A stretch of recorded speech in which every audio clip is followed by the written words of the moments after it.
The one number that I just can't get out of my head is for every 100 people who join the church, 840 leave. But if you actually will say, now, I'm no longer Catholic, that means you've taken a real big step. But there's no way to coat these numbers and make them look anything other than horrific. But I think the real explosive bit in your article was talking about how immigration numbers were inflating these numbers. It's like lipstick on a pig, because now most Hispanics don't even identify as Catholics anymore. This might be the reason, one of the reasons why the bishops are so gung-ho about open immigration. Yeah. I can't say that for sure. I just know it doesn't hurt them as far as the look. It wouldn't have dropped 20%. It probably would have dropped 50.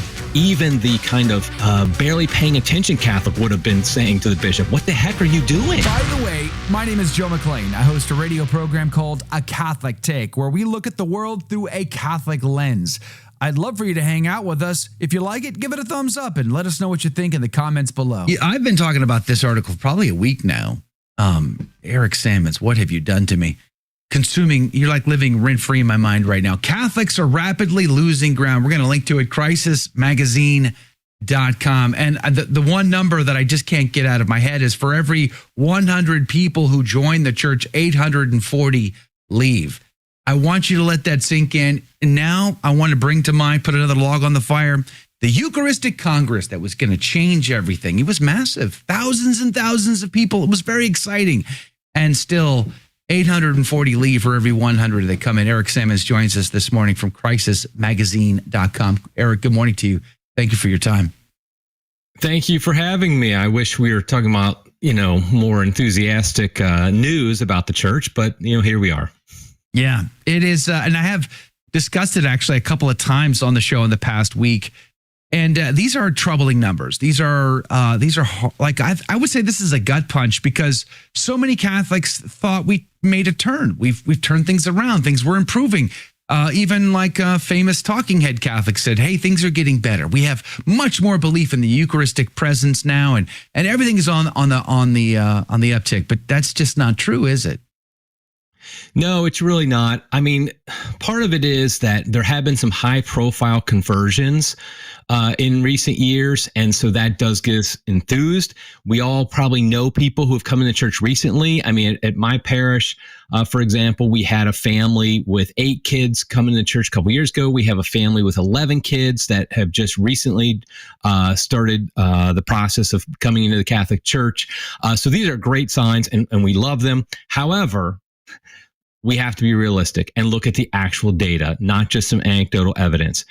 And the reality is that people are leaving the Catholic Church in droves. And by that, I think we should recognize exactly what this number means. This means people who grew up, were at one point Catholic, most likely most of them grew up Catholic, and now they don't even want to call themselves Catholic. In other words, we're not talking about people who are Catholic and don't go to Mass, but say, yeah, I'm Catholic, but they haven't been to Mass in maybe 30 years. Those people still count as Catholics for this survey. Wow. What we're talking about is people who literally say, I don't even want to be called Catholic anymore. And by that standard, for every 100 who join the church, 840 say, don't even call me Catholic anymore, which I think it's saying something, considering how traditionally, at least, the Catholic Church is one of the biggest, the best churches as far as having identity, like a Catholic identity. Like Protestants often, as I was a Protestant, I know this. You leave the Methodist Church, nobody even cares. You don't go around saying I'm not Methodist anymore. You don't even care anymore. Right. But if you actually will say, now, I'm no longer Catholic, that means you've taken a real big step. And so there's no way to, I actually tried in my mind, but there's no way to coat these numbers and make them look anything other than horrific. Yeah, especially considering, what we believe as Catholics is there's no faith, there's no salvation found outside of the fullness of the faith of the Catholic Church. And so it's kind of a big deal when people walk away and then they become nothing, especially. It's like, that's a massive, some say eternal tragedy right there. But I think the real explosive bit in your article was talking about how immigration numbers were inflating these numbers and sort of sustaining the church. But now it's like lipstick on a pig, because now most Hispanics don't even identify as Catholics anymore. Eric. That's kind of a big deal. It's interesting because we've always kind of suspected that, but the Pew Research study actually explicitly states it in a footnote. Because what it does, it says that you have 840 people leaving for every 100 that come in, yet the total number of Catholics, people I self-identify as Catholics, has only gone down by 20% in the past 18 years, which I know is awful, but really isn't that awful if you think about the other number. And then the Pew Research study realizes that doesn't seem to sink. And so they say the reason for this is because immigration covers the real decline. Because a large number of people who immigrate to this country, particularly from South American, Central American countries, are Catholic, at least self-identify as Catholic. And so that does bump the numbers. And I mentioned the article. It's easy to say this might be the reason, one of the reasons why the bishops are so gung-ho about open immigration. Yeah. I can't say that for sure. I just know it doesn't hurt them as far as the look. I mean, because you wonder if, let's say there was no, let's say, Trump had made it where, he was president for the past 8 years and he made it where there's no immigration coming in at all or something like that, some world like that. Boy, the numbers of Catholics, total Catholics in the self-identified Catholic country would probably be, it wouldn't have dropped 20%. It probably would have dropped 50% or more. I mean, it would have been something where even the kind of barely paying attention Catholic would have been saying to the bishop, what the heck are you doing? Right. But this, immigration has covered the tragedy a bit. I don't think it's going to continue to cover it. And obviously we see it still looks bad.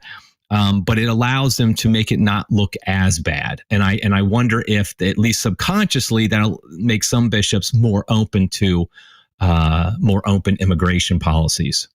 I think it should be a big red flag just in a general stance, because you have traditionally Catholic countries, South America, Mexico, South America, very Catholic countries.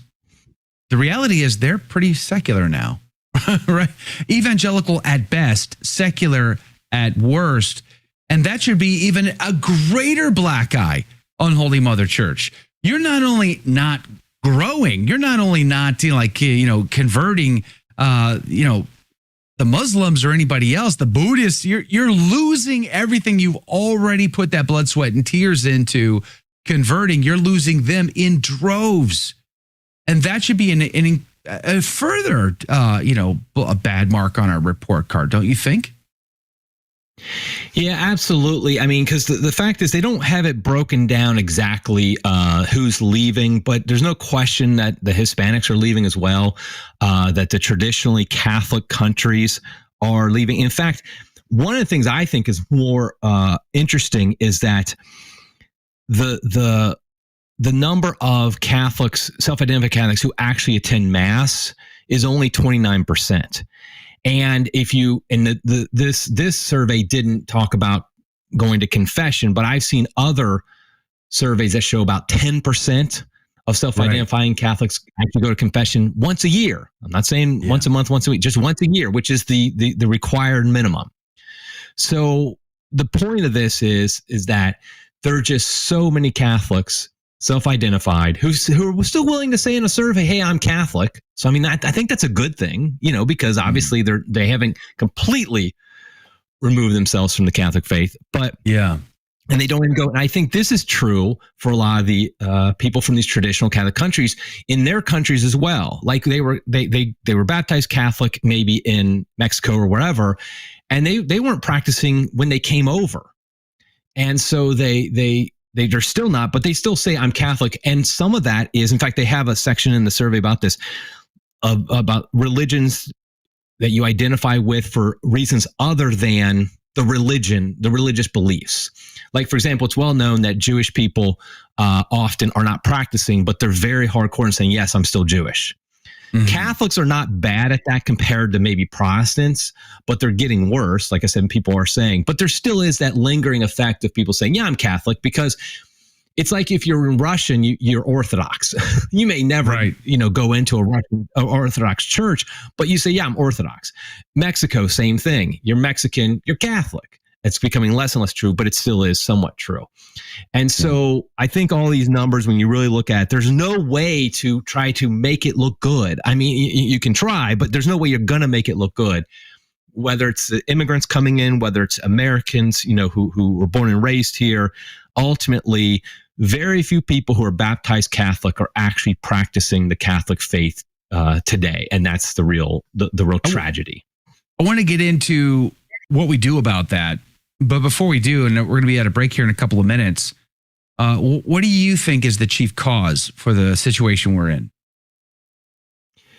I mean, boy, I don't think there's one cause. I think, though, you just would put it as a general lack of enthusiasm for the faith. This covers a lot of things. By that, I mean, when you go to a parish, a typical parish, you just don't get an enthusiastic embrace and practice and proclamation of the Catholic faith.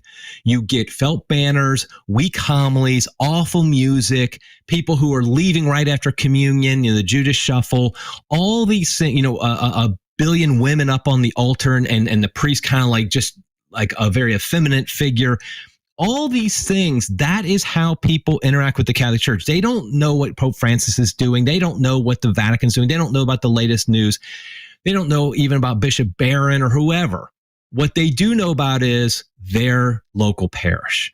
And now all those other things I said impact their local parish. But the point is that's their entryway. That is their connection with the Catholic Church. And that connection is extremely weak. The way the Catholic Church is presented is very weak. It's very effeminate. And therefore, they naturally, and I don't want to say I can't blame them, but I can't in a certain sense. I understand why, for example, a 25-year-old man who just got married and he goes to this and he sees all this effeminacy and all this weakness. And he's like, why should I bother? I mean, this is just not something I really want to endure each week, because he doesn't have also good catechesis to let him know what the Eucharist is, what the sacraments is, outside the church, there's no salvation, all those things. He doesn't know that. So when he sees this, he's like, I'm either going to just chuck it all, become a religious nun, or I'm going to go to a Protestant evangelical church that is on fire, that is at least really believes what they say they believe. Because at the Catholic Church, in the Catholic parish, their perception is these people don't even believe what they say they believe. Why should I then believe? Yeah. I think that really is kind of the crux of the problem. Someone has to ask the question, do the bishops believe at all? I mean, when you get Cardinal Dolan wishing the Muslims a happy Ramadan, is he that tone deaf? I mean, what? How did he not get the memo that all nations are to become disciples? I mean, how do you not understand your mission is all souls in your diocese, not just the Catholic ones, but the Jewish ones, the Muslim ones, the Buddhist ones, the atheist ones, the evangelical ones? Every single soul in your jurisdiction is your responsibility. Put on your mitre, grab your crozier, get out in the public square, and preach heavily the gospel until they stone you to death, and praise be to God, you go to heaven, you're a saint. Mind-boggling that we live in a day and an age where these numbers are what they are, and the leadership gets to keep their job. It would never happen in the corporate world. All right, so we've talked about what's wrong, obviously, and it's debatable what were some of the causes to this. Clearly, I think the sexual abuse crisis that has plagued Holy Mother Church now for decades after decades has been a leading contributing factor to this. Growing secularism, the lack of zeal preaching the truth of the faith, and catechesis, all of those things. But what do we do about it? How do we turn this around if we wanted to? In corporate America, I could imagine a CEO getting his staff together and saying, all right, guys, we will be turning this around or everybody in this room is fired. So what are your best plans? And then they come up with ideas and then they actually try some of them. Why is that not the way it works in the church? They're happy to corporatize and sanitize dioceses. The relationship between bishop and father is, CEO branch manager. So they're happy to do that, but they're not happy to actually do the things that work and get rid of the things that don't. Why? Explain that to me. Actually, what you just said is you pinpointed the problem going forward. And that is a lack of recognition that there is an actual problem. Because like you said, what would you do in a corporate situation? The CEO would say, oh crap, look at these numbers. All hands on deck.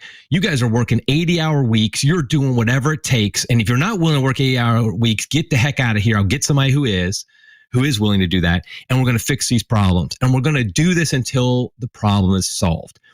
You never see that, though, from bishops or priests, particularly. And the bishops are the ones who are primarily responsible for it. In fact, what you notice is if you read your diocesan newspaper, if you go to some event with the bishop, what will you always, every single time hear? You will hear how we have such a vibrant diocese. This is a vibrant parish. The word vibrant is the word used every single time. And it always talks about how great we are. I mean, they literally are going to want to sing how great we are, is how they want to change the hymn to that. Because they just want to talk about how great things are. It's all about positive. There's never a recognition that there's a problem. And you just simply can't solve a problem if you don't think there's a problem. And so literally steps are never taken to actually solve it. Instead, what happens is, it's just like, let's manage the status quo. Let's continue to do things like we've been doing them for 60 years.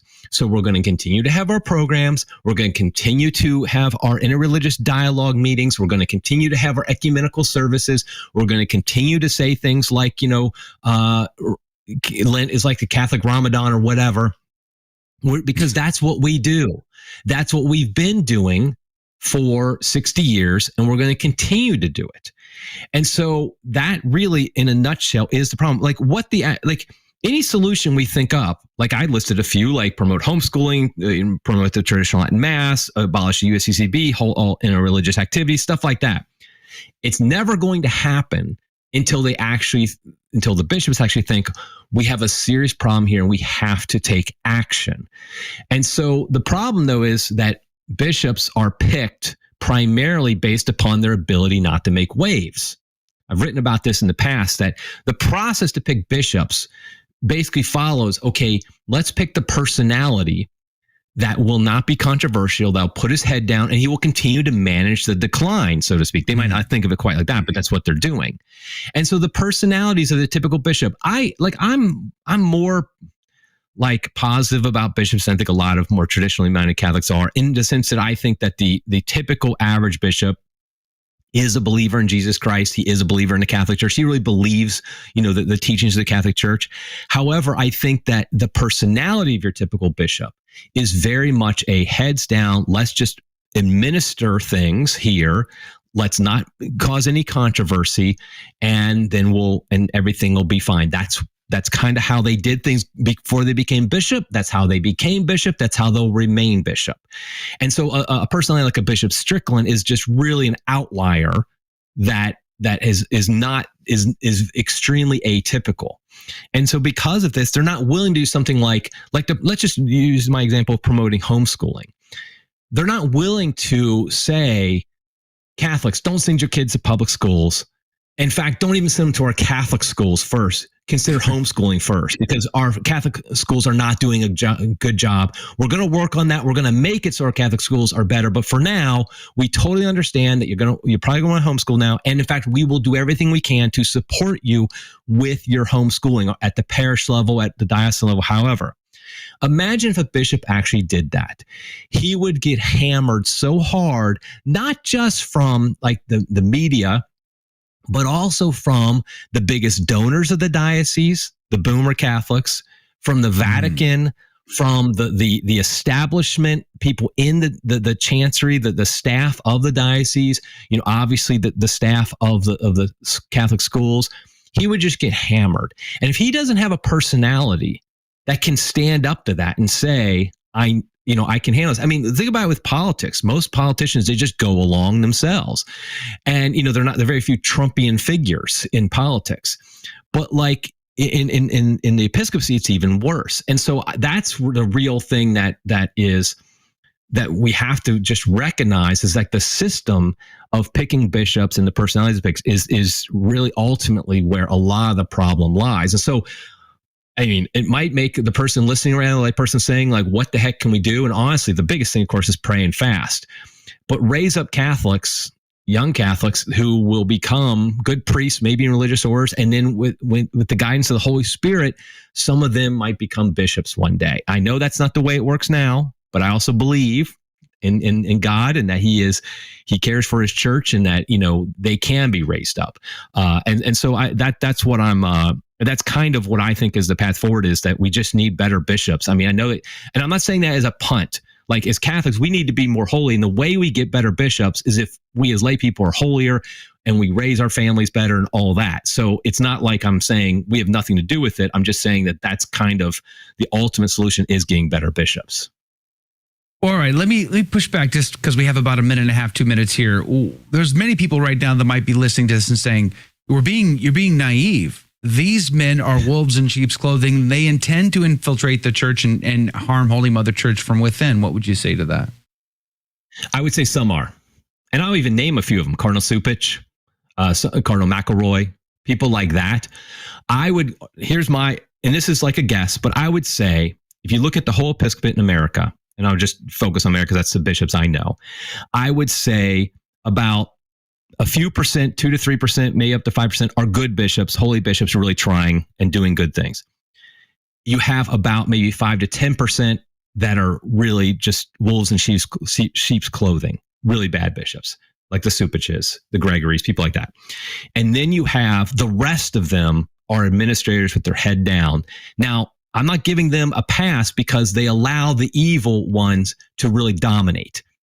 Because that's how evil happens in an organization, is a small percentage are actually truly evil.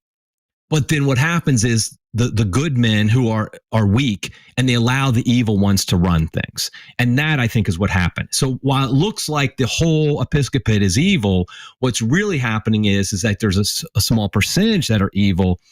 And then you have weak, which is a form of evilness. I mean, don't get me wrong, we're not called to be weak.